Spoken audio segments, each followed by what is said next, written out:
The world used to move along lines of steel. Railways cut through landscapes like veins, carrying people, goods, and stories from one place to the next. These tracks didn't just connect locations, they structured time itself. The schedule became a kind of heartbeat.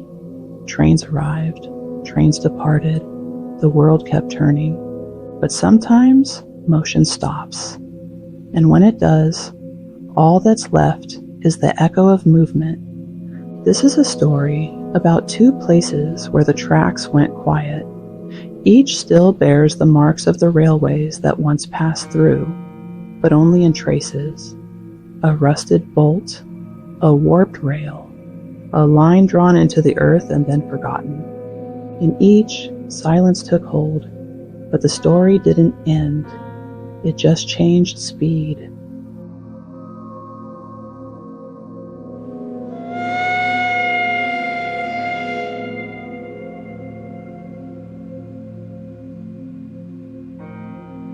In 1905, engineers working on a canal diverted the Colorado River.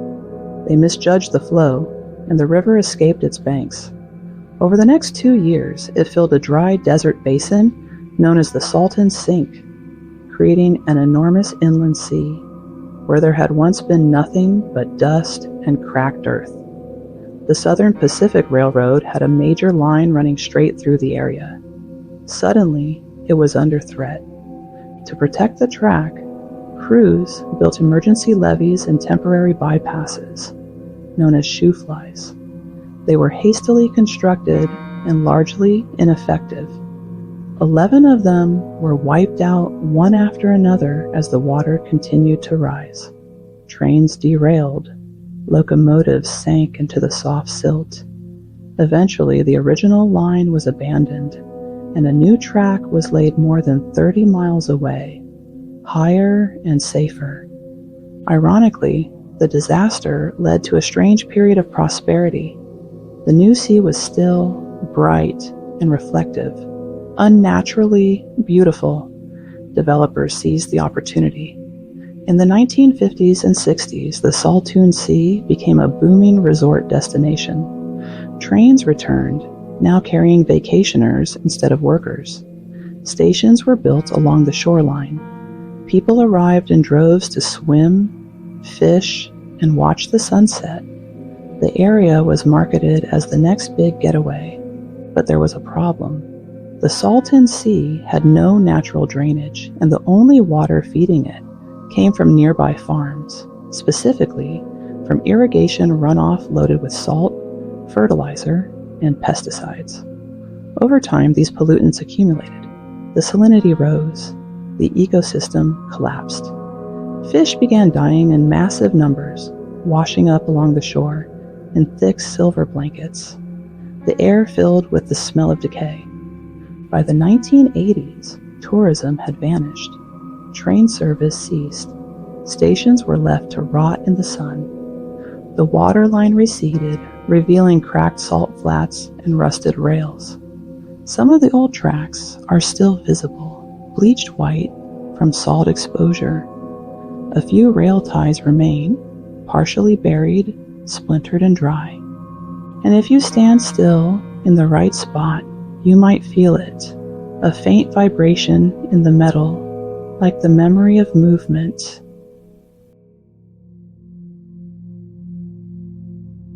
In the early 1970s, the city of Varosha was one of the Mediterranean's most popular tourist destinations.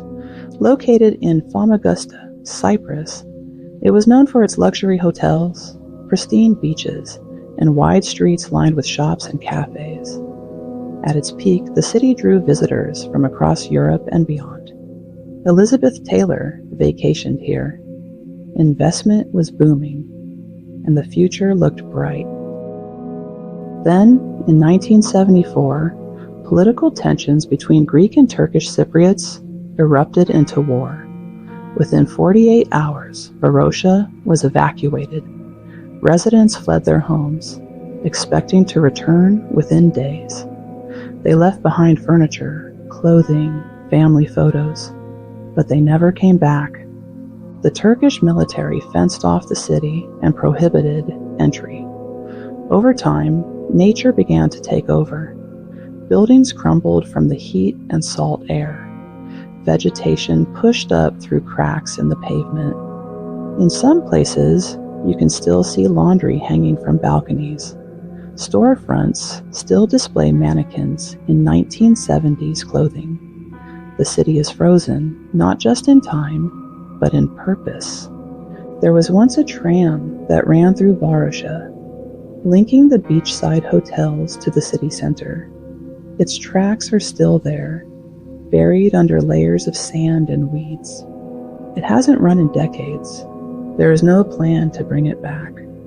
The silence here is different, not caused by decay or erosion, but by deliberate pause.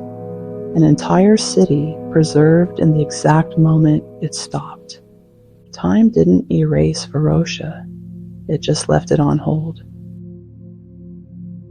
Each of these places was shaped by movement, by the passage of trains, people, and time, and each was ultimately left behind. The tracks didn't vanish all at once.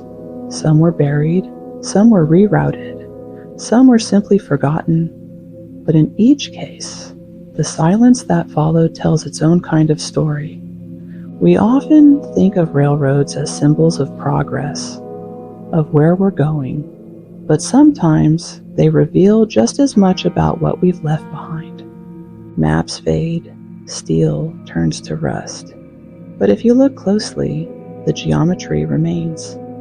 And if you listen long enough, you might still hear something moving under the silence. Every track has a story. These are just the ones that stayed behind. Thank you for joining us on this journey down track 13. If you made it this far, please consider subscribing to Track 13 Mysteries, where the rails meet the unknown.